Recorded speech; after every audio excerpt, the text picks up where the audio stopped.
2025년이 시작되었습니다. 2025년의 첫 주일, 오늘 함께 나누는 메시지의 제목이 뭐라고 되어 있나요? 여기 제목 여기 있습니다. 뭐라고 되어 있습니까? TSP. 그게 뭘까요? 눈치 빠르신 분은 벌써 발견을 하셨을 겁니다. 주보에 써 있죠. Theology, Spirituality, 그리고 Practice입니다. 신학과 영성과 실천. 그동안 목회를 하면서 또 목회뿐 아니라 신앙생활을 하면서 이 세 가지가 우리 신앙의 매우 중요한 요소라는 생각이 들었고요. 이 세 가지가 따로따로도 중요할 뿐만 아니라 이 셋이 하나로 뭉쳐져야, 하나로 통합이 되어야 바르고 온전한 신앙생활이 될 수 있겠다라는 생각을 하게 됐습니다. 이것이 오늘 본문 14절이 아주 잘 요약하고 있는데 이렇게 얘기를 합니다. 너는 배우고 확신한 일에 거하라. 배우고 확신하고 거하는 것. 배우는 것, 확신하는 것, 거하는 것. 이 세 가지 단어가 각각 신학과 영성 그리고 실천 이 세 가지를 함축하고 있습니다. 이것을 이제 간단하게 하나하나 살펴보겠습니다. 먼저 Theology, 신학에 대한 이야기입니다. 여러분 신학 그러면 머리 아프죠 벌써. 신학이라는 말만 들어도 머리가 아프시죠. 이건 뭐 신학생들이나 이렇게 공부하는 것이지 또 목회자가 되려고 하는 사람이나 하는 학문 혹은 목회자가 아니라도 이 분야에 정말 관심이 있는 사람들만 하는 공부, 이것이 신학이라는 생각이 들 겁니다. 그러나 신학은 물론 그 전문적인 학업을 지칭하는 말이기도 하지만 사실은 누구나 갖고 있는 신에 관한 혹은 종교에 관한 혹은 신앙에 관한 어떤 관점, 이걸 이제 우리가 신학이라고 할 수 있을 겁니다. 한 아이가 여름 성경학교에 이렇게 다녀오더니 그 뒤로 물도 잘 안 마시고 그렇게 잘 뛰어놀던 애가 잘 뛰지도 않더랍니다. 그래서 왜 그런가 이렇게 봤더니 성경학교에서 배우기를 예수님이 저 멀리 하늘에 계신 것이 아니라 우리 마음 가운데 계신다, 이걸 배웠대요. 그래서 그걸 생각해 보니까 자기가 물을 마시면 자기 마음속에 있는 예수님한테 물난리가 날 것 같고, 자기가 뛰면 예수님한테 지진이 일어날 것 같아서 물도 안 마시고 뛰지도 않았답니다. 이게 참 어린아이다운 순수함이지요. 근데 어떤 면에서 이 아이는 예수께서 내 안에 계신다, 우리 안에 계신다. 그러니까 이건 뭐 성경이 계속 증언하는 내용입니다. 뭐 대표적으로 고린도서 13장 5절 같은데 예수 그리스도께서 너희 안에 계신 줄을 스스로 알지 못하느냐라고 이제 얘기를 하죠. 그 말씀을 갖고 자기 나름대로의 논리적인 신학을 정립한 결과 물도 안 마시고 뛰지도 않는 그런 일을 하게 된 것입니다. 그러니까 신학이라고 하는 것이 실제 신학교에서 배우는 어떤 학문, 전문적인 학문, 이거를 지칭하기도 하지만 사실은 각자가 말씀을 듣거나 읽거나 어떤 삶에서 경험을 하거나 또 그런 것들을 가지고 생각을 하고 해석을 하고 해서 갖게 된 어떤 관점들이 있습니다. 이것을 이제 우리가 신학이라고 할 수 있다라고 하는 것을 보여주는 예가 이 어린아이의 예일 거고요. 또 어제 우리 조선의 권사님 이렇게 장례 예배를 하면서 우리가 더 이상 권사님을 볼 수 없지만 그러나 우리에게 소망이 있는 것은 그리스도의 부활이 있고 그 부활에 우리가 참여하는 자들이 될 것이기 때문에 우리에게 소망이 있다라는 이 이야기를 할 수 있는 것도 그 신학적 관점들이 이미 그렇게 우리에게 들어와 있기 때문에 할 수 있었던 이야기일 겁니다. 심지어는 그래서 그러니까 우리도 모르는 사이에 갖게 된 어떤 신학들이 다 있을 거고요. 심지어는 무신론자도 자기의 신학을 갖고 있다고 얘기할 수 있습니다. 어떤 신학을 갖고 있을까요? 신은 없다라는 신학을 갖고 있는 겁니다. 그래서 제가 이렇게 저렇게 뭐 이렇게 대화를 하다 보면 자기가 이제 그게 신학이라고 생각하고 얘기를 하지는 않지만 정말 각자 갖고 있는 생각이 다르고 제각각의 신학적인 이야기들을 갖고 이제 말하는 것을 듣습니다. 요즘엔 아마 더 할 겁니다. 왜냐하면 유튜브를 틀면 말씀이 쏟아져 나요. 내가 마음만 먹고 이렇게 막 찾아보면 뭐 이렇게 쏟아져 나옵니다. 진짜 말씀이. 그래서 자기도 모르는 사이에 어떤 신학적 영향을 받아서 그것 가지고 사고를 하고 어떤 것은 내가 옳다고 생각하고 그것을 나의 신학으로 정립하고 이제 이런 일들이 있을 텐데 자기가 어떤 신학적 영향을 받았는지를 뭐 정확하게 알지 못한 채 자기의 신학을 정립하고 있는 경우들이 이제 많은 거죠. 저게 뭐 나쁘다고 생각하지 않습니다. 그러나 우리가 이게 생각을 해야 되는 것은 내가 갖고 있는 지금 이 생각, 성경을 해석하고 혹은 내가 살고 있는 삶을 말씀에 비추어 생각을 하고 하는 이런 것들이 말씀 안에서 검증이 되고 서로 대화가 되고 분별을 할 수 있고 하는 일들이 정말 필요합니다. 아까 그 어린아이가 예수님이 내 안에 계시니 내가 물도 마시지 않고 뛰지도 않는다. 좀 어린이다운 정말 순수한 그 마음인데 근데 그걸 그대로 놔둬서는 안 되지 않겠습니까? 그래서 우리는 배워야 됩니다. 배우고 배워서 하나님이 누구신지, 예수님이 누구신지, 성령님이 누구신지, 예수님을 믿는다는 게 뭔지, 구원은 뭔지, 하나님의 자녀로 이 땅 위에서 살아간다는 건 무엇인지, 천국은 무엇이며 우리가 천국을 소망한다는 것은 무엇인지 배우고 또 배워야 됩니다. 이것이 이제 신학입니다. 그래서 이 신학 이제 우리 그 2025년도 TSP 중에 Theology입니다. 이 신학 이거 무슨 막 공부를 열심히 해야 되는 이런 게 아니라 우리가 갖고 있는 이런 생각들을 말씀에 비추어 같이 검증하고 생각하고 하는 이런 일들이 필요할 거라는 생각이 들고요. 이것을 할 때 분별이 되는 것들이 있을 겁니다. 틀린 것과 다른 것을 분별할 수 있게 됩니다. 틀린 것은 우리가 아예 받아들이면 안 되는 겁니다. 이단 사이비의 이야기들이죠. 근데 여러분 이단 사이비에 빠진 사람들 정말 똑똑한 사람들이 이단 사이비에 빠진 거 보시죠. 왜 그럴까요? 그 사람들이 이 이단 사이비가 처음부터 얼토당토하는 이야기를 하질 않거든요. 처음에는 하나님의 창조부터 시작해서 아주 이렇게 잘 나가다가 어느 순간에선가 예수님의 신성을 부인한다든지 예수께서 육체로 오신 것을 부인한다든지 이런 것들을 살짝 왜곡해서 교주를 예수로 재림 예수로 만들어버리고 하는 일들이 있는 겁니다. 우리가 이 말씀을 바르게 점검하고 우리가 갖고 있는 생각들, 말씀을 통해서 보고 있는 이런 것들을 바르게 점검할 때 이런 왜곡되어 있는 부분들을 분별할 수 있는 그런 일들이 일어나게 될 거고요. 이거보다 더 중요한 거 사실은 다른 것을 분별할 줄 알게 됩니다. 신학적으로 얘기를 하면 우리 가장 크게 양분이 되어 있는 게 칼비니즘과 웨슬리안이즘입니다. 이 둘이 아주 크게 양분이 되어 있는데, 근데 이 성도들의 고통은 어느 한쪽에 영향을 받으면서 신앙생활을 해요. 근데 자기가 어느 쪽에 영향을 받았는지를 몰라. 그리고는 어떤 생각을 하냐면 자기가 영향받은 것이 아닌 거는 틀렸다고 생각을 해요. 그렇지 않습니다. 그렇지 않습니다. 그러니까 우리가 말씀을 통해서 정말 우리가 잘 분별해야 되는 게 뭐냐면 틀린 것과 다른 것이거든요. 틀린 건 우리가 받아들이면 안 되고 다른 것은 우리가 하나님의 크심의 증거로 우리가 볼 수 있어야 됩니다. 우리 코끼리를 만진 장님 이야기 아시죠? 소경이 코끼리 다리를 만지고 코끼리는 기둥같이 생긴 동물이다. 한 소경은 코를 만지고 코끼리는 뱀같이 생긴 동물이다. 꼬리를 만진 소경은 밧줄처럼 생긴 동물이 코끼리다. 이렇게 얘기를 해요. 이 사람들이 다 자기가 경험하고 자기가 만져본 것에 대한 진실을 얘기를 하고 있어요. 근데 그게 전부는 아니죠. 우리가 하나님에 대해서 생각할 때 정말 많이 빠지는 오류가 뭐냐면 하나님이 얼마나 크신 분이신가 하는 것을 놓쳐버린다는 겁니다. 자기도 모르는 사이에 갖게 된 신학적 사고가 그게 전부인 걸로 갖게 되면 사실은 이단 사이비가 가장 해악인 것 중에 하나가 뭐냐면 이 사람은 자기들끼리 똘똘 뭉치거든요. 다른 사람들하고 접촉을 잘 못하게 해요. 신앙적으로. 그래서 제가 그걸 어떻게 아는지 아세요? 제가 그런 단체에 속해 있었거든요. 왜냐하면 다른 사람들의 이야기를 들으면 이 사람 자기가 갖고 있는 이 생각이 흔들려 버리니까.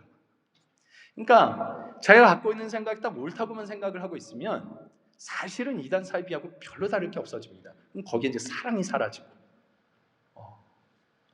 용서가 사라지고 포용하는 게 사라지고 분리와 적대심만 남죠.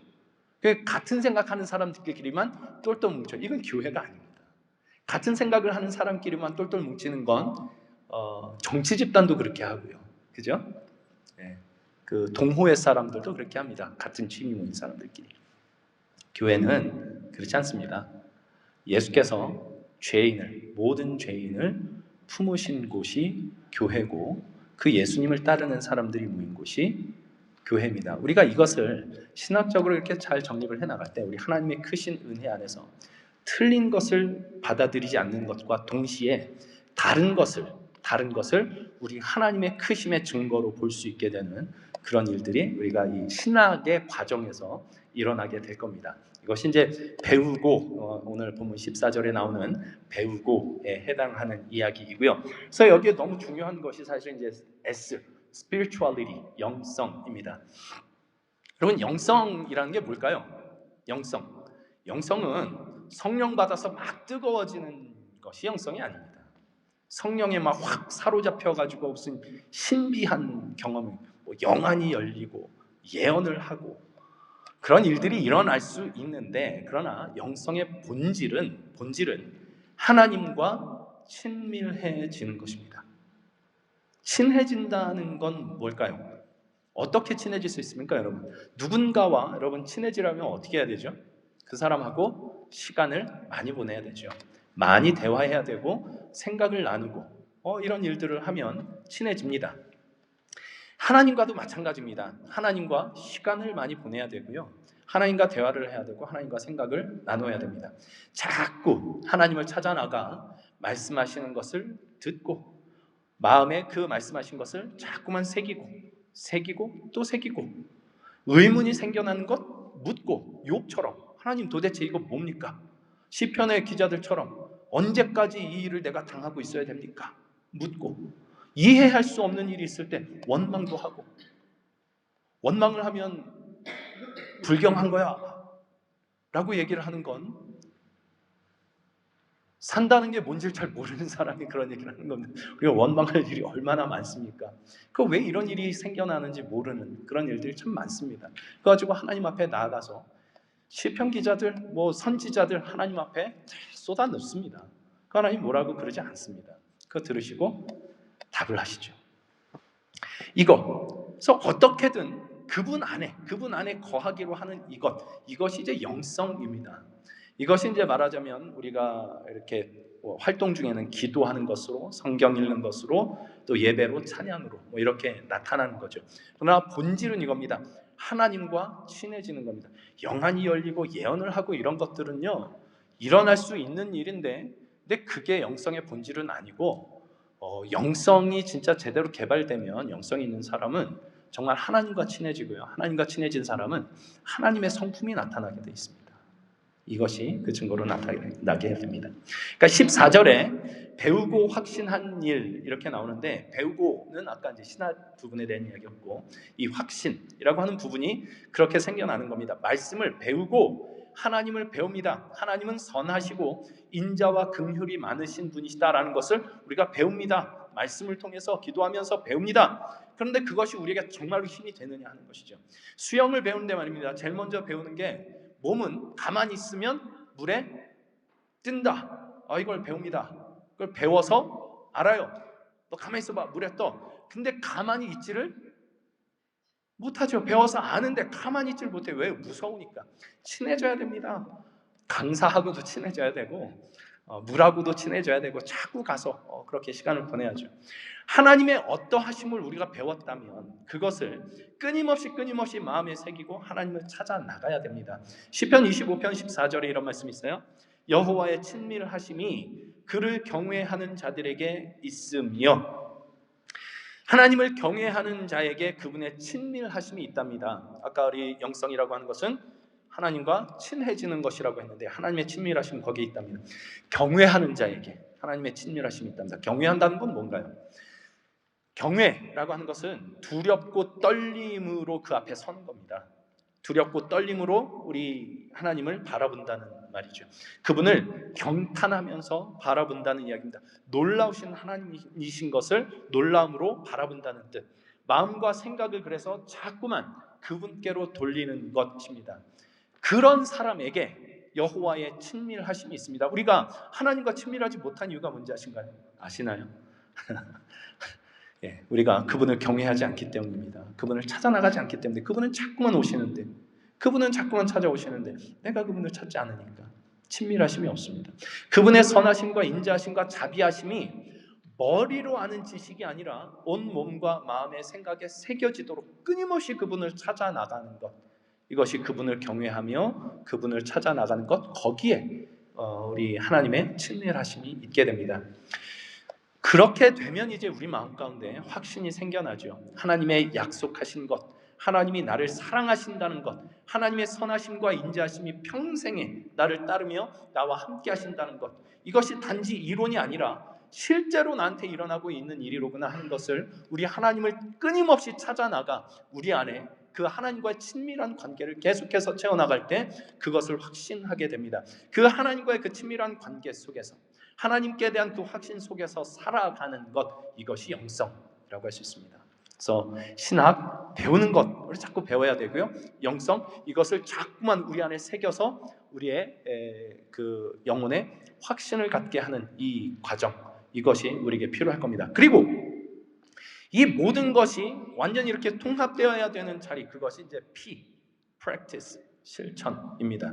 본문 14절에서는 배우고 확신한 일에 거하라 이렇게 나오는데, 여기에 거하라라고 하는 이 말이 헬라어 원어로는 메노라고 하는 말을 씁니다. 근데 원래 뜻이 거기 어떤 뜻이 있냐면 계속해서 행한다라는 뜻이 있습니다. 그러니까 배우고 확신한 것을 계속해서 해라 이거죠. 그래서 이 거하라는 말하고 관련해가지고 똑같은 말을 써요. 메노라는 말을 쓰는데 요한복음 15장 9절 10절에 예수님이 이런 말씀을 하세요. 아버지께서 나를 사랑하신 것 같이 나도 너희를 사랑하였으니 나의 사랑 안에 거하라. 내가 아버지의 계명을 지켜 그의 사랑 안에 거하는 것 같이 너희도 내 계명을 지키면 내 사랑 안에 거하리라. 그래서 예수께서 내가 아버지의 사랑 안에 거하는 것 같이 너희도 내 사랑 안에 거해라 이렇게 말씀을 하시는데, 내가 그 아버지의 사랑 안에 거하는 방식이 뭐냐? 내가 아버지의 계명을 지킴으로 아버지의 사랑 안에 거한다. 그것과 같이 너희가 내 사랑 안에 거하려면 어떻게 해야 된다? 내 계명을 지켜라죠. 계명을 지키는 것, 주님이 말씀하시는 것을 듣고 행하는 것, 그것이 거하는 것입니다. 배우고 확신한 일을 실제로 하는 것, 순종하는 것, 배우고 확신한 것을 실천하는 것, 이것이 거하는 것입니다. 이것이 없으면 꽝입니다. 신학이고 영성이고 다 꽝입니다. 그러니까 이 행하는 것이 없으면 다 뭘 하고 있냐면, 영성이라는 거를 영안이 떼어지고 막 이렇게 뜨거워지고 이래가지고, 누가 그런 얘기를 하더라고요. 제가 이런 얘기 사실 여기서 잘 안 하려고는 하는데, 사람이 이렇게 딱 보면 신앙이 너무 좋아 보이는데, 기도하는 걸 보면 신앙이 너무 좋아 보이는데 재수가 없는 사람이 있대요. 그러니까 기도는 너무 뜨겁게 하는데 없어요. 그 기도가 뭘 향한 건지가 없는 겁니다. 그러니까 실천을 하면 복받고 안 하면 복받지 못하고, 실천을 해야 구원을 얻고 이걸 행하지 않으면 구원 못 받고, 그런 얘기를 하는 게 아니라, 우리가 실천을 할 때, 우리가 실제로 배우고 확신한 것을 행할 때 거기에 우리가 진짜 배우고 행한 게 뭔지가 드러난다는 얘기죠. 가만히 있으면 물에 뜬다. 배우고 확신을 했으면 실제로 물에 들어가 가만히 있어 보면 됩니다. 그럼 그게 진짜 내게 돼요. 그래서 오늘 말씀을 다시 한번 보세요.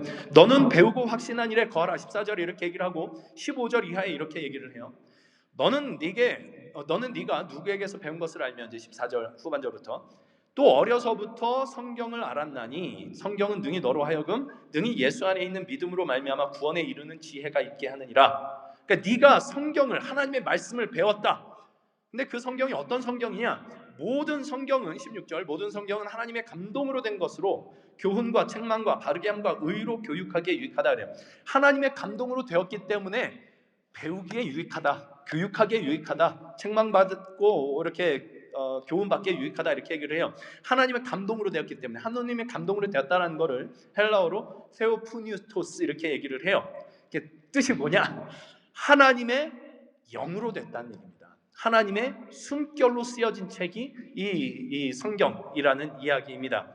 그래서 이 영성 개발하는 일에 있어서 아까 이제 그 하나님과 친해지는 것이 영성이라고 했는데 말씀을 읽고 묵상하는 것이 너무너무 중요한데 왜 그것이 그렇게 중요하냐? 하나님과 친해지기 위해서 하나님의 숨결로 쓰여진 하나님의 말씀을 우리가 가까이 하는 것이 너무너무 중요하기 때문에 그렇습니다. 그렇게 하나님의 감동으로 된 이 말씀을 우리가 듣고 배우고 그렇게 그 말씀으로 나의 영성을 채우고 하는 그 일들이 전부 뭘 향해서 가냐면 17절 이렇게 나와요. 이는 하나님의 사람으로 온전하게 하며 모든 선한 일을 행할 능력을 갖추게 하려 함이라. 결국엔 여기로 갑니다. 하나님의 사람으로 온전하게 하여 선한 일을 행할 능력을 갖추게 하기 위하여 배우고 확신한 일에 거하는 일을 해야 된다라는 얘기인 거죠. 하나님의 말씀을 듣고 우리가 기도로 하나님께 찾아 나가고 영성을 개발하고 하는 이 일들은 전부 다 어디를 향해 가느냐? 이 일들이 실제로 우리의 삶에 어떻게 나타나는지가 드러나게 하기 위해서. 제가 재밌는 영상을 하나 봤는데 진화생물학자라고 하시는 분이 이제 이렇게 짧은 영상이에요. 뭐 전체가 어떤 인터뷰를 위해서 그 한 건지는 모르겠어요. 근데 거기서 무슨 얘기를 하냐면 이게 인터뷰를 하는 질문자가 이런 질문을 합니다. 교수님은 그 인생의 목적을 찾으셨습니까? 그랬더니 자기가 진화생물학자로서 인생의 목적을 찾을 수가 없대요. 왜냐? 진화생물학자는 다 그렇게 생각하는 거예요. 이제 사람들이 활동하는 거, 뭐 사람뿐만 아니라 모든 동물이 다 이렇게 돌아가는 이치가 유전자의 활동에 불과한 거라는 겁니다. 살아남기 위한 유전자의 활동에 불과한 거다. 그러니 여기에 어떤 삶의 의미를 찾을 수가 없는 거예요. 그 학자로서 그런 거예요. 그런데 이분이 교회를 몇십 년 동안 다니고 계시대요. 그럼 교회는 왜 나가냐? 자기는 삶의 의미를 찾을 수가 없는데 이 삶의 의미를 강력한 삶의 의미를 삶의 목적을 갖고 살아가는 사람들을 교회에서 보면서 감동을 하고 그들을 향해서 그들을 보면서 교회에서 삶의 의미가 뭔가 하는 것을 다시 생각을 하게 되더라는 얘기예요. 놀랍지 않습니까? 이 사람은 너무너무 힘든데 어떻게 거기서 여호와 하나님의 이름을 붙들고 그걸 이겨내는 힘이 어떻게 거기서 생겨나는가?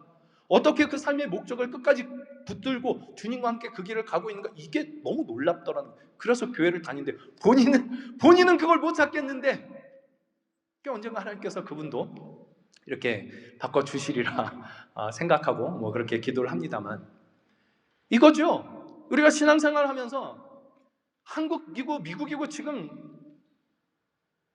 뭐 이렇게 전 세계적으로 기독교가 가장 큰 뭐 종교였을 겁니다. 근데 지금 뭐 이렇게 쇠락하고 있죠. 나이 드신 분들만 있고 저희도 오늘은 좀 젊은 사람들이 있지만 저희도 제가 제일 젊고 우리 전주 집사님 빼고 말고는 그러니까 젊은 사람들이 교회를 안 나와요. 왜? 우리가 정말 배우고 확신한 일에 거하는 일을 했다면 처음 예수님을 믿고 배우고 확신한 그 일에 거하고 그걸 우리가 삶 속에서 보여줬더라면 그런 일들이 일어났을까 하는 생각이 드는 겁니다. 물론 그렇게 산다고 해서 교회가 늘 이렇게 부흥하고 이건 다 하나님 앞에 하나님 손에 달려 있는 거기 때문에 이렇게 하면 부흥이 된다 이런 얘기를 하는 건 아닙니다만은 최소한 우리가 신앙생활을 한다는 것이 무엇이냐라는 것은 생각을 하고 살아야 된다는 얘기인 거죠. TSP입니다. Theology 배우고 Spirituality 확신한 그 일에 Practice 거하라 이겁니다. 그래서 말씀을 배워야 됩니다. 이 세 가지 그리고 끊임없이 하나님을 찾아 나가 배운 것을 우리 안에 이렇게 자꾸 내면화하는 일들을 해야 됩니다. 영성이죠. 그 배우고 확신한 것을 행해야 됩니다. 실천. 이 신학과 영성과 실천 이 세 가지가 전부 필요합니다. 신학 없이 영성만 있으면 이단 사입이 되기 아주 쉽고요. 영성 없이 신학만 있으면 영혼이 메말라가기 쉽습니다. 신학과 영성은 있는데 배우고 확신한 것은 있는데 실천이 없으면 그건 야고보서에 의하면 죽은 믿음이라고 합니다. 그렇죠? 난 음식 조절하고 운동하면 살 빠진다는 걸 배웠어, 알아, 믿어, 확신해. 근데 음식 조절 안 하고 운동 안 하고 그러면 그건 다 꽝인 겁니다.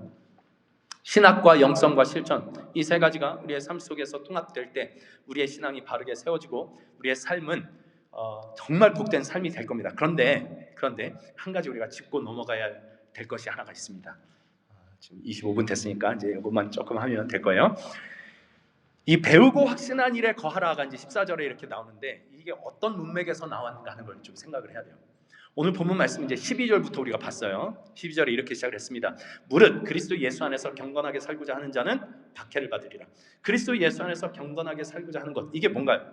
신학과 영성과 실천이 통합된 사람의 삶이지 않겠습니까? 그런데 그런 사람은 어떻게 된대요? 박해를 받는데요. 박해를 받는. 왜냐? 13절 이렇게 나옵니다. 악한 사람들과 속이는 자들은 더욱 악하여져서 속이기도 하고 속기도 한다.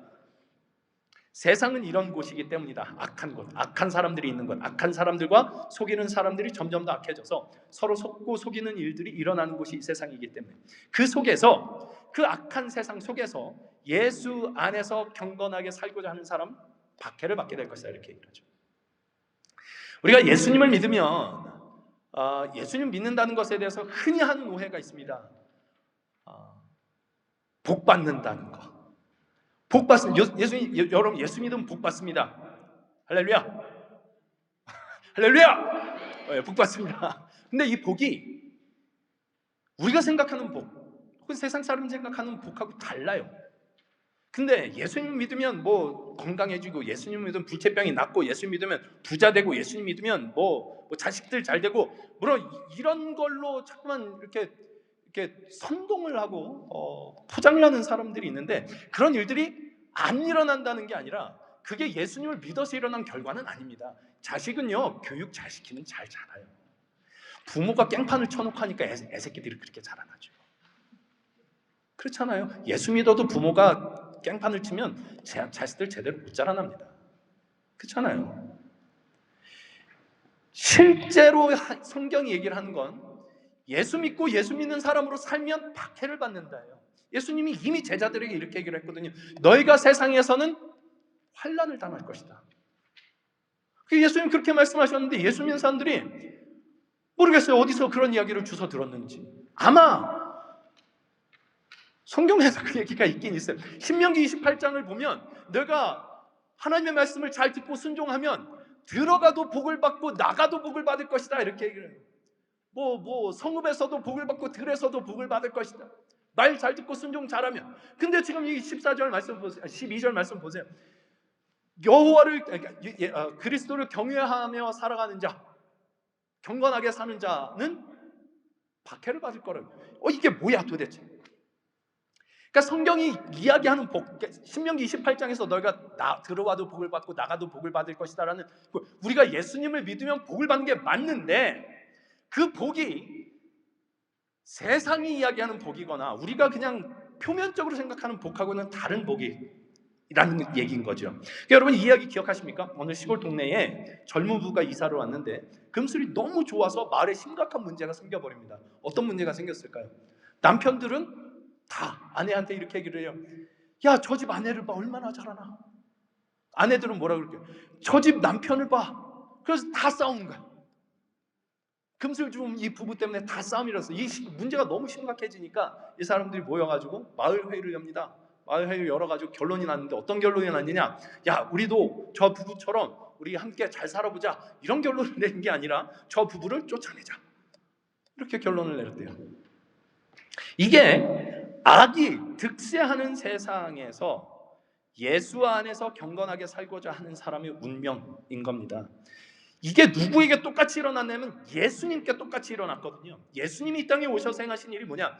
진정한 인간으로 살아가는 삶이 무엇인가 하는 것을 보여주셨죠. 힘없고 연약한 자들을 무시하지 않고 돌아보시고 죄인들의 친구가 되어주셨습니다.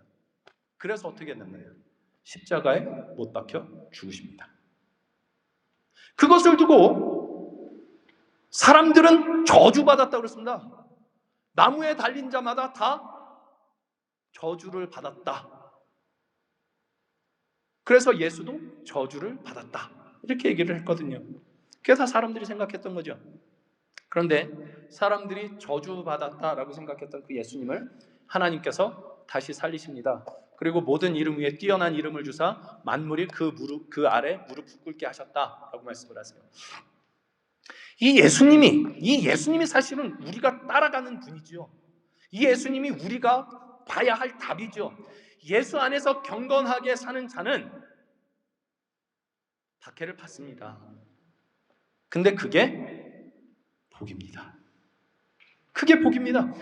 박해를 받아도 십자가에 달려 죽어도 하나님의 사랑과 그 하나님의 일하심 안에 있으면 그게 복입니다. 쫓겨난 그 부부요. 그 마을에서 너무 금슬이 좋아서 쫓겨난 그 부부. 쫓겨나도 잘 살 겁니다. 왜냐? 이 사람들은 어딜 가도 잘 살 사람들이니까. 이 사람들은 그런 사람들이니까. 거기 쫓아낸 사람들은 평생 싸우면서 살 겁니다. 그 따위로 살아가는 사람들이었으니까. 거기서 고칠 생각을 요만큼도 안 하니까. 쫓겨났어도 이 사람들은 잘 살아요. 쫓겨난 게 그래서 아무것도 아니에요. 쫓겨난 게 아무것도 아니에요. 얼마나 억울하겠어요. 나는 사이좋게 지낸 것밖에 없는데 쫓겨나면 얼마나 억울하겠어요. 근데 괜찮아요. 이 사람들은 딴 데 가서도 잘 살 거거든요. 그래서 쫓겨난 게 아무것도 아닌 멋있는 사람들, 그런 사람이 되는 게 복이지요.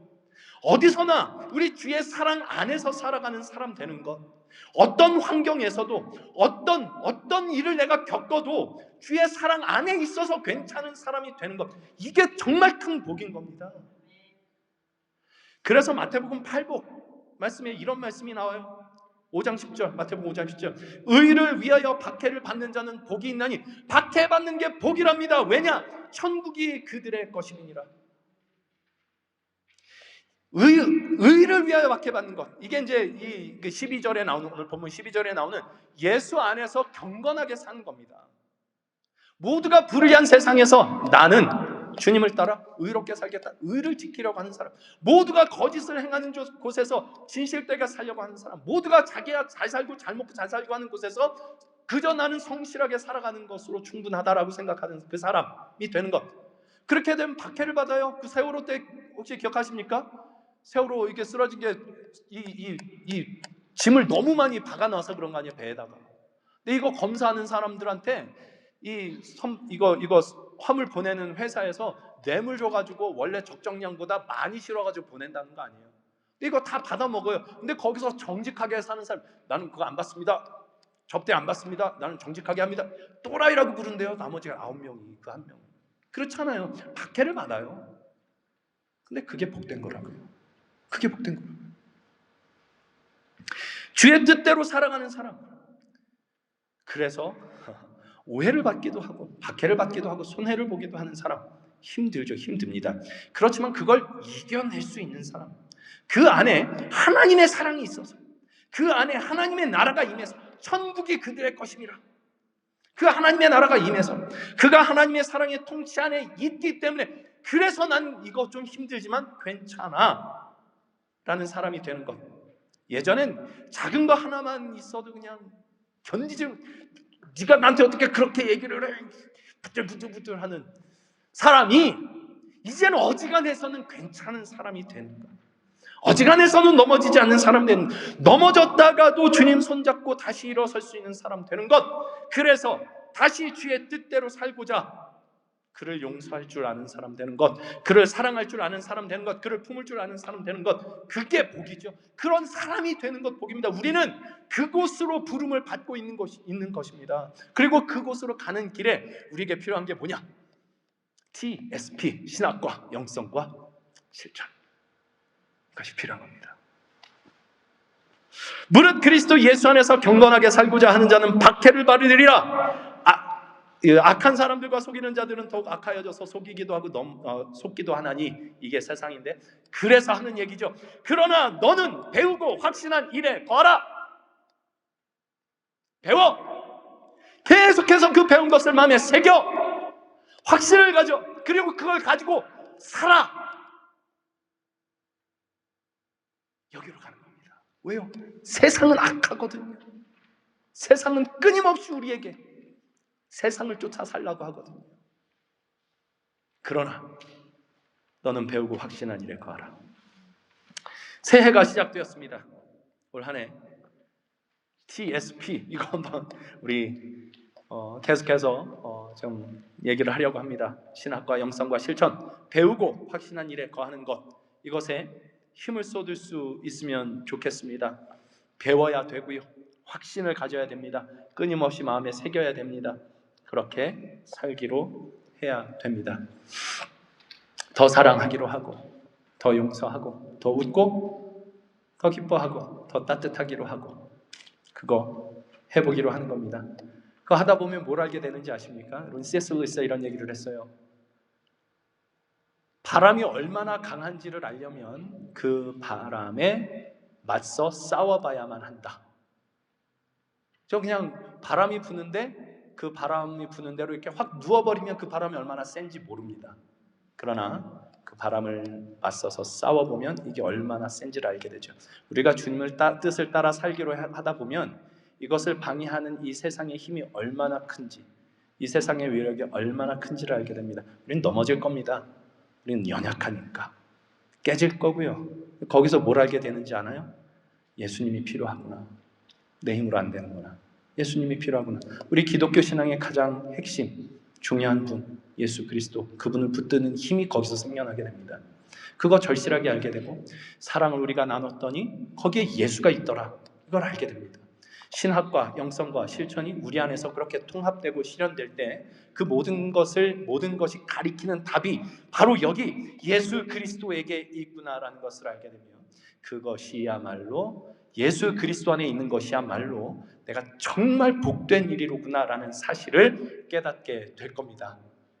이것을 위해서 TSP, 신학과 영성과 실천을 우리 함께 통합하고 실천해 나가는 저와 여러분의 삶이 될 수 있기를 간절히 소망합니다. 그 마음을 아멘 좀 크게 해주시면 안 될까? 그런 거. 동의 안 하세요? 안 하실 거예요? 하실 거죠? 네. 할렐루야! 됐습니다. 그 마음을 담아서 우리 서로한테 한번 크게 한번 인사 좀 나누시죠. 하나님께서 주시는 그 복, 새해 복 많이 받으세요. 한번 인사 한번 나눕시다.